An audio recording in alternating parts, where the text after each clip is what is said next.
बिस्मिल्लाहिर्रहमानिर्रहीम अस्सलाम वालेकुम। मैं सैयद इमरान शफकत आपकी खिदमत में हाजिर हूँ। दो बड़ी अहम डेवलपमेंट्स हैं, एक कल रात की डेवलपमेंट है और दूसरी जो है वो आज सुबह की डेवलपमेंट है। और इस डेवलपमेंट में बेसिकली जो सुप्रीम कोर्ट का ऑर्डर था कि 11 अप्रैल तक जो वजारत ख़जाना है, माशाल्लाह वैसे सुभान अल्लाह कि सुप्रीम कोर्ट सीधी एग्जेक्टिव का भी इख्तियार अपने हाथ में ले लिया, वज़ीर आज़म का भी इख्तियार अपने हाथ में ले लिया। वैसे तो तमाम जजों का भी लिया हुआ था, बहरहाल चलें, बंदयाल साहब की मर्ज़ी है, मौज है उनकी। तो उन्होंने कहा था कि जी कि 21 अरब रुपये इलेक्शन के लिए इलेक्शन कमीशन को फ़राहम करेगी वजारत ख़जाना। कल पूरा दिन जो था वो ARY झूठो झूठ चलाता रहा कि जी के ज़राए के वाले से कि 10 अरब रुपये ट्रांसफ़र कर दिए हैं इलेक्शन कमीशन को, ये हो गया वो हो गया, यानी कि वही प्रोपेगेंडा और नेगेटिव प्रोपेगेंडा कि जनाब के हौसले टूट जाएं, परेशान हो जाएं लोग और अफरा तफरी फैल जाए। नहीं ट्रांसफ़र किए थे, इसीलिए काबीना ने आज ये इस पर गौर ख़ौज़ किया और काबीना ने लंबी चौड़ी बहस के बाद 2 घंटे तकरीबन इजलास चला। वीडियो लिंक के ऊपर भी बहुत से वज़रा शामिल थे। फैसला ये हुआ कि जी कि इसको, इस केस को, इसकी अप्रूवल जो है वो वफाकी काबीना यानी गवर्नमेंट ना दे, पार्लिमान से मंजूरी ले लें। अब ये थोड़ी सी बारीक चीज़ है कि गवर्नमेंट के किसी एक्शन, एग्जेक्टिव के किसी एक्शन को, तो चूँकि लड़ाई हो रही है तो हर बंदा अपना अपना काम कर रहा है, तो गवर्नमेंट के किसी भी एक्शन को एग्जामिन कर सकती है जुडिशरी। और ये 3 रुकनी जो फसादी बेंच है, माशाल्लाह सुभान अल्लाह, या कह लें कि मुतनाज़ा जो बेंच है, मुतनाज़ा तो हम इसको कह सकते हैं, ये इससे बचने के लिए फेडरल गवर्नमेंट ने उन्होंने कहा कि यार अपना काम ना करो, ये आप जो है वो पार्लिमान के सुपुर्द कर दें। पार्लिमान के एक्शंस को, उसकी प्रोसीडिंग्स को बेसिकली कानून के मुताबिक, अब मसला तो है कानून का, कानून यहाँ पर देखता कौन है, ये प्रॉब्लम है। तो कानून के मुताबिक जुडिशरी एग्जामिन नहीं कर सकती, उसके ऊपर अपना कोई हुक्म लागू नहीं कर सकती। लेकिन ये चूँकि 3 रुकनी बेंच है जिसकी वजह से मुल्क के अंदर फसाद फैला हुआ है, 63A की तशरीह करके पाकिस्तान के अंदर एक नया आइन रीराइट कर दिया गया। और इस वक्त पाकिस्तान में एक आइन नाफिजुल अमल है जिसको हम 1973 का आइन कहते हैं, और एक आइन जस्टिस बंदयाल साहब का है, या सुप्रीम कोर्ट के बागी तो नहीं कहना चाहिए, वो जो पिक एंड चूज़ किए हुए जज होते हैं उन पर मुश्तमिल जो एक बेंच था, जो वो उसका लिखा हुआ एक रीराइट किया हुआ आइन है। तो उसके तहत तो कुछ भी हो सकता है, कुछ भी हो सकता। तो ये है जनाब अली मामला। और अब टेक्निकली जो पार्लिमान है उसकी इजाज़त के बग़ैर आप 1 टका खर्च नहीं कर सकते। ये जो वज़ीर आज़म का भी सवाबदीदी इख्तियार होता है, ये फ़ाइनेंस बिल में ये अप्रूव करवाया होता है। जुडिशरी को कितने पैसे देने हैं, पाकिस्तान की फ़ौज के पैसे कितने होंगे, कितने नहीं होंगे, ये जो सारी चीज़ें होती हैं, ये सारी की सारी चीज़ें आइन वो पार्लिमान से इनकी प्रायर अप्रूवल ली हुई होती है। मिसाल के तौर पर ये होता है ना कि जी के अभी जून आ जाएगा 2023, तो जो बजट पास होगा वो 2023 का और 24 का, 23-24 का बजट होगा, कि यानी कि जो अखराजात इस साल हो रहे हैं मज़ीद जो रह गए थे, क्योंकि ये पिछला बजट जो था वो 22-23 का था, तो प्रायर चल रहा होता है, एडवांस चल रहा होता है, इस तरह कारोबार मुमलिकत चलता है। तो लिहाजा पार्लिमान की इजाज़त के बग़ैर आप पैसे नहीं दे सकते। तो ये वाला उन्होंने फ़नकारी लगाने की कोशिश की है, लेकिन ये फ़नकारी मेरा नहीं ख्याल के कामयाब जाएगी। और ये दूसरी जो कल रात को कोशिश की गई है, ये कोशिश क्या है। और तीसरी एक और चीज़ है कि आज इमरान खान साहब की हुकूमत की बरसी भी है एक तरह से, उस पर भी मैंने आपसे बात करनी है कि बात साइफ़र से चली थी और अमरीकी साजिश से चली थी और अमरीका हमें आज़ादी दिलवाए, यहाँ पर आके बात रुक गई है। आज भी इमरान खान साहब ने जो कौम से अपनी हुकूमत के ख़ात्मे की बरसी के ऊपर जो खिताब किया है, जिसको 7500 लोग सुन रहे थे, उसमें उन्होंने कहा कि जी कि अमरीका ने तो साजिश नहीं की थी, अमरीका ने नहीं की थी। पहले आप इम्पोर्टेड हुकूमत, अमरीका हुकूमत लेके आया है, एक मर्द मुजाहिद, एक सुल्तान सलाहुद्दीन अय्यूबी पैदा हो गया था इस कौम के अंदर, जो अपने फैसले खुद कर रहा था, जो अमेरिका के सामने खड़ा हो गया। इस तरह के पापड़ बेचे गए हैं यहाँ पर, इस तरह का चूरन बेचा गया है कि पापड़ा थे ना, चूरन छिड़क के खा लो। तो आज वो कह रहे हैं कि जी कि नहीं वो साजिश तो बाजवा साहब ने की थी, तो बाजवा साहब ने की थी, चूँकि बाजवा साहब चूँकि अब इक़्तिदार में नहीं है। पहले ये था कि कुसोन, देखें पंजाबी का एक मुहावरा है, कुसोन नेड़े के रब, तो मेरे जैसा गुनाहगार बंदा कहता कि जी रब तो बाद की गल है, फिलहाल तो घसोन नेड़े है, इधर साइड से कर लो, ये तो बच जाइए। खान साहब का भी रब नेड़े नहीं, इनका घसोन नेड़े है। जब तक बाजवा साहब चीफ ऑफ आर्मी स्टाफ थे, इनकी कांपे टांगती, रूह कांप जाती थी इनकी ये बात करते हुए, सोचते हुए कि हम किसी भी किस्म की साजिश का इल्ज़ाम जनरल बाजवा साहब के ऊपर लगाएं। तब कहते थे कि आइन का आर्टिकल 6 लग जाएगा मुझ पर। तो तब अमरीका दूर था। तो अब बाजवा साहब रिटायर हो गए हैं, तो लिहाजा हूँ बाजवा साहब तो सिर देते पा दियो, अमरीका तो है, तो अमरीका के बगैर चलाने भी नहीं जा सकता। ये लंबी बात है, ये मैं आपसे के साथ शेयर करूँगा कि अब अमरीका किस तरह बचाएगा इनको, कौन किस तरह से एक्टिव हुआ है, तो अमेरिका क्यों बचाएगा, ये भी एक सवाल है। ये जनाब अली मामला है कि कल रात को जो जस्टिस उमर अता बंदयाल साहब हैं, इन्होंने अपनी तरफ से एक साइन ऑफ जो होता नहीं कि सब्ज़ झंडी सफ़ेद झंडा लहराया है। बेंच जो है वो मिक्सअप कर दिए हैं कि इधर वाले भी शामिल कर दिए, उधर वाले भी शामिल कर दिए हैं। ख़ुद चीफ जस्टिस पाकिस्तान जो हैं वो जस्टिस उमर अता बंदयाल साहब जो हैं वो जस्टिस याहिया अफरीदी और जस्टिस सत्तर मिनल्ला साहब के साथ बैठेंगे, सारे हक ज़ुबान ला। ये उन्होंने bench number 1, bench number 2, 3, 4, 5, 6, 7, 8, 9 bench बनाए हैं।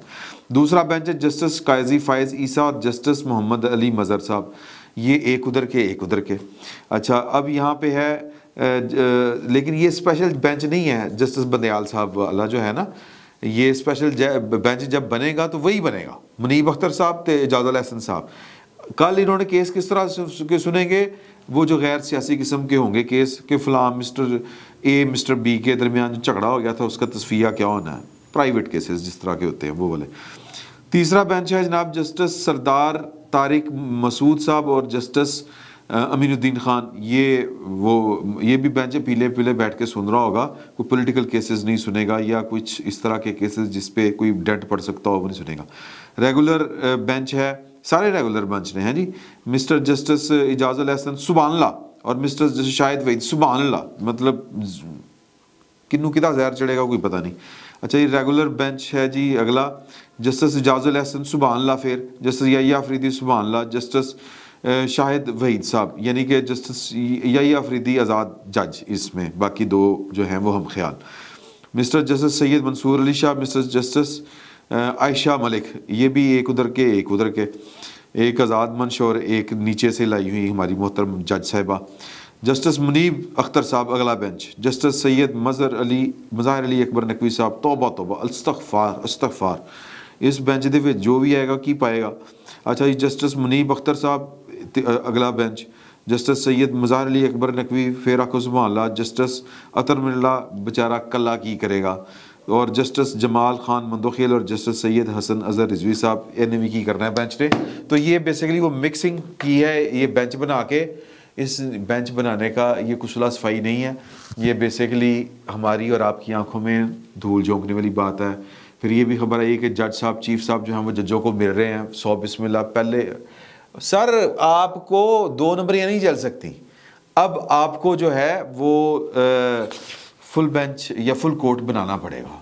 बहरहाल वो बनाए ना बनाए, ये हमारी और आपकी आंखों में और जो कौम की आंखों में धूल झोंकने की एक कोशिश है कि जनाब हमारे हालात ठीक हो गए हैं। हालात ठीक नहीं होने, क्योंकि लड़ाई ज़्यादती नहीं है, लड़ाई आइन और कानून की है। एक वो आइन है जो आपने लिख दिया और एक वो आइन है जो पाकिस्तान की कौम का फैसला है, जो पाकिस्तान की कौम ने पार्लियामान के अंदर बैठ के बनाया था 1973 वाला आइन, वो लागू होना है, उसके मुताबिक काम होना है।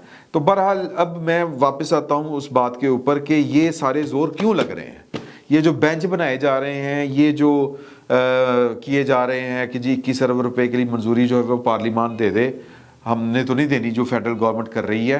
पार्लियामान ने क्या फैसला करना है ये हमें अच्छी तरह मालूम है। उन्होंने कहना कि जी ठुठू है, कद्दू है, कोई नहीं, कोई इलेक्शन नहीं। तो अब ये सब कुछ क्या है, सवाल ये पैदा होता है, ये लड़ाई क्यों है, ये बेंच बना के अपने आप की सफाई दे रहे हैं, जजों से मिल रहे हैं, ये क्यों है? ये प्रोजेक्ट इमरान खान की वजह से है। और प्रोजेक्ट इमरान खान जो था वो पाकिस्तान की सिक्योरिटी इस्टेब्लिशमेंट ने लागू किया था। बाजवा साहब कहते हैं जब हमने वो ख़त्म किया तो हमने बाकी जो साथ मिला के प्रोजेक्ट आन किया था उनको हमने एतमाद में नहीं लिया, वो बिगड़ गए हैं। वो मीडिया के मालकान हो, मीडिया हाउसेज हों या वो जज साहिबान हो, वो बिगड़ गए हैं। अब मामला ये है कि अब इसको सीधा किस तरह करना है। अब सीधा इसको इसी तरह करना है कि सबकी जो नाजायज़ हमायत है वो ख़त्म कर दी जाए और पाकिस्तान के आइन का हुक्म लागू हो, और जिनका काम सियासत करना नहीं है वो सियासत ना करें। तो ये सादा सा फार्मूला है जिसको कोई मानने को तैयार नहीं है। कौन मानने को तैयार नहीं है? हमारी सुप्रीम कोर्ट में बैठे हुए कुछ एलिमेंट्स, वो मानने को तैयार नहीं है। और 2 नंबरी का आलम ये है कि क्या आप कर क्या रहे हैं, सवाल ये पैदा होता है कि और किसके लिए कर रहे हैं। वो जनाब इमरान खान साहब हैं, वो सुन लें कि वो साल पहले जब उनकी हुकूमत ख़त्म हो रही थी तो उन्होंने पिछले साल 27 मार्च को वो जो जलसा करते हुए कागज़ लहराया था कि साइफ़र, ये स्टार्ट लिया था पाइन ने कि एक आलमी साजिश होगी, अमेरिका ने साजिश कर दी, और जनाब जो मीर जाफ़र हैं वो मीर सादक हैं, उन्होंने वो साजिश रोकी नहीं, जिनका काम था साजिश रोकना, वहाँ से ये काम शुरू हुआ था। और अब तीन जो हैं वो लॉबिंग फर्म बनाई हुई हैं। और आज एक ख़बर ये चल रही है कि एक ख़ातून है, कांग्रेस वुमेन है, एलिसा स्लॉटकन, इन्होंने इस अज़्म का इजहार किया है कि वो 100 जो सेनेटर हैं उनके दस्तखतों से एक ख़त लिखेंगी अमरीकी वज़ीर ख़ारजा जो ब्लिंकन, एंटोनी ब्लिंकन हैं, उनको, कि आप पाकिस्तान को कहें कि जो जमहूरी इक़्तिदार है उसकी पासदारी की जाए, इसके लिए आप ख़त लिखें। तो ये पैसा बोल रहा है। अमेरिका के सिस्टम को जो नहीं जानते वो वहाँ के सेनेटर, वहाँ के गैर जो होते हैं ना, जिसको कहते हैं हुकूमती नुमाइंदे, जो सिस्टम का तो हिस्सा होते हैं किसी ना किसी तरीके के साथ, जिस तरह ज़ल्मे खलीलज़ाद, जिस तरह रॉबिन राफेल, जिस तरह ये कांग्रेस के जो लोग हैं वो वाले जो गवर्नमेंट का पार्ट नहीं होते, वो लॉबिंग्स के लिए आपके लिए लॉबिंग कर सकते हैं, उनके लिए लॉबिंग कर सकते हैं। ये वहाँ पर जायज़ है कि पैसे पकड़ के वो आपके हक़ में बयान दे देंगे। जितने ज़्यादा, जितना गुड़ पाते जाओगे उतना मिठा होता जाएगा। वो फिर आपके लिए एडवोकेसी भी कर सकते हैं कि पॉलिसी साजी में आपका नुक्ता नज़र वो वहाँ पे जाके रख सकते हैं कि जी कि ये वाला काम यूँ किया जाए, वो वाला काम यूँ किया जाए। तो वो अब इमरान खान साहब को बचा रहे हैं या इस कौम के ऊपर दोबारा मुसल्लत करने की कोशिश कर रहे हैं। किस्सा ये है, सिंपल इज़ दैट, कि अमेरिका कभी भी पाइन इमरान खान साहब के ख़िलाफ़ नहीं था। इमरान खान साहब को तब समझ नहीं आ रही थी, डोनाल्ड ड्यू का नाम लेके उन्होंने फनकारी डालनी थी, डाल ली, और अमेरिका उनको पहले दिन से सपोर्ट कर रहा था। सी पैक पाइन ने लपेटा है। ये जो हमारे खित्ते में इस वक्त जो सियासी लड़ाई जारी है हमारे मुल्क के अंदर, बेसिकली ये लड़ाई जो थी ये अमेरिका और चीन की लड़ाई है। और नवाज शरीफ को हटाने में पाकिस्तान की कुछ कुव्वतों ने अमेरिका का साथ दिया, और अमेरिका ने जिनका साथ दे के दिया उन्होंने इमरान खान साहब को लेके आए, और इमरान खान साहब ने जरदारी और नवाज शरीफ का सी पैक रोल बैक कर दिया, लपेट दिया, और अमेरिका की आशीर्वाद या उनके कहने के ऊपर। तो बाकी जो है लड़ाई तो वो जो हुई थी वो तो कुछ और थी। सर देखें, जो काम बदनीयती के साथ होंगे उनके अंजाम भी यही होंगे। लड़ाई काम कहाँ से शुरू होता? सी पैक से। और लड़ाई कहाँ पे आके हुई? रूडा और साबर मिठू के ऊपर। जनरल फैज साहब और इमरान खान साहब बड़ा हिस्सा चाहते थे, और जनरल जो कमर जावेद बाजवा साहब चूँकि असल हुक्मरान थे पाकिस्तान के, ताकतवर आदमी, और उनके जो समधी वो उससे बड़ा हिस्सा चाहते थे। लड़ाई यहाँ पर आके हुई। मंसूबे क्या थे तो लड़े किथे आके। तो ये होता है कि हंडिया किस इशू के ऊपर बीच चौराहे के फूटी। तो बात साइफर से शुरू हुई थी, रूडा पे आके लड़ी गई, और फिर अमेरिका की ग़ुलामी के ऊपर आके बात रुक रही है कि अमेरिका हमारा आका, वो आके अपने एक ग़ुलाम को हमारे सरों के ऊपर दोबारा से मुसल्लत करे। तो सर इलेक्शन कोई नहीं होना है, ना बंदयाल साहब कुछ कर सकते हैं ना कोई और। फिलहाल इतना ही, बहुत बहुत शुक्रिया।